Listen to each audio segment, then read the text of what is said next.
Hey guys, what's up? Welcome back here to today's edition of Advanced Bass Fishing, and appreciate you guys joining me for today's episode. Got a little on the water video for y'all today. And as you can see, I'm in the back of a cove here, guys. There's the very back end of it there. There's the mouth of the cove out there. And I want to talk a little bit about how the back end of coves are some of the most highly overrated areas to fish in. I'm going to give you guys some good alternatives to this. This is something that I've seen manifest really over about the last 10 years or so. So we're going to dig into that in today's video. I think it's going to help your guys' fishing success as a result here. Also, guys, thank you very much for everybody that's taken time to hit that subscribe button here at Advanced Bass Fishing. Really appreciate that. Also, thank you guys very much for everybody that's taken advantage and joined up with the Patreon program and the channel memberships. If you guys are interested in checking out and being part of my live stream, I got my first live stream coming up this coming Thursday. And all you have to do, it's a private live stream for channel members and Patreon members. Just click on the join button for my channel membership on my homepage, or go into my video description to sign up for Patreon. And you guys can get it on the live stream there. So we're going to be doing that moving forward every week. I really appreciate that.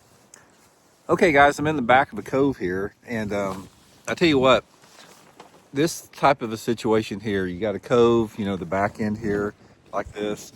This is probably the most overrated structure in bass fishing, fishing the back of these coves.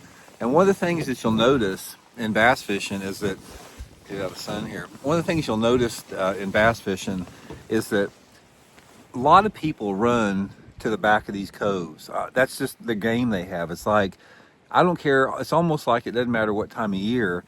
There's a segment of the anglers out there that they run to the very back of the coves. They run to the very back of the creeks and they fish in there. Okay, this is a very poor strategy in fishing, especially on any lake that has a lot of fishing pressure. If you're in a lake, a public body of water that has a lot of fishing pressure, you don't want to do this. You do not want to spend your time in the back of these coves, and let me tell you why. Okay, first of all, as you can see right here in the back here, these coves are shallow in the back end of them. And there's not a lot of access to deep water. So the fish that move into these coves, it's very situational based upon times of the day. Conditions have to be just right. But the problem you have if you run back into coves is that everybody does the same thing. So and I've seen this over and over again. Let's say, for example, you're running down the lake and you pull up to the back of a cove and you see a boat back there. And then you go to the next one and see another boat back there. And maybe you go to a third one and there's nobody in there, so you go back in there. I can tell you for sure, guys, if you're in like a major creek arm in a lake and you go to the back of a cove and it's any type of a situation where there's many boats on the lake, you're basically fishing behind somebody all day long. And your odds of catching one go way down because these fish in the back of the coves, they don't replenish themselves. So if you get somebody that runs to the back of the cove, you can fish the entire thing extremely thoroughly, like in 10 or 15 minutes. And then people idle out, and then another 10 or 15 minutes, somebody else comes in there, and this is repeated on and on and on. Let me give you guys a prime example of what I'm talking about. I was fishing a tournament, an FLW tournament down at Beaver Lake about probably 10 years ago. And I was in this major creek arm that had a lot of coves in it, just like this. And I was fishing this really steep bank across the cove, across the creek over there. But there was a bunch of coves right across the lake that I could see, from where I was fishing. It wasn't that far over there. And guys, I counted, when I was going up and down this bank the whole day there. And at one period, I counted over 20 boats that went in and out of two of these coves that I could see within like an hour and a half. Literally 20 boats. Every one of them would idle to the back of the cove. They'd fish for 5 or 10 minutes. They'd come out. A lot of times when they were coming out, another boat was coming in. And if nobody was coming in and out, it wasn't a matter of 5 or 10 minutes. There'd be somebody else in there. They're not catching any fish back there doing that.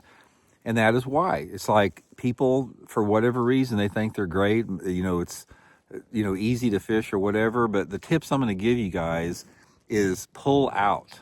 You got to pull out of the back ends of these things and move farther out the cove. Your key areas on any type of a cove like this are going to be about 2/3 of the way back in there or at the mouth of the creek. Now, a lot of this has to do with the fact that the fish just move out of there.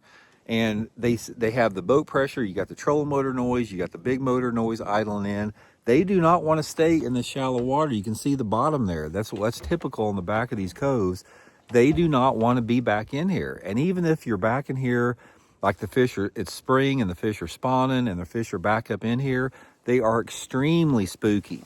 So not only are you dealing with a lower population of fish in the back of these coves, but you're dealing with very, very spooky, highly educated fish. So it's a lot better off, instead of coming back into the back of these coves and throwing a fluke or floating worm or, top water or whatever you're throwing, pull out about 2/3 of the way into the cove and on the point out there and start downsize and start throwing a Ned rig, a shaky head, a jig, Texas rig worm, something like that. I can promise you guys you'll catch a lot more fish and you'll catch bigger fish. Big fish do not want to live back in this type of a situation. And if you do catch a big fish back there, it's an exception to the rule and it's very situational. If you want to have consistency fishing these coves, move farther out. Don't let everybody else have them. Let them fight for the shallow back ends of the water, and you can have all that other stuff pretty much to yourself out there and be catching fish while they're idling in and out. So anyway, guys, hope it helps out. We'll talk later.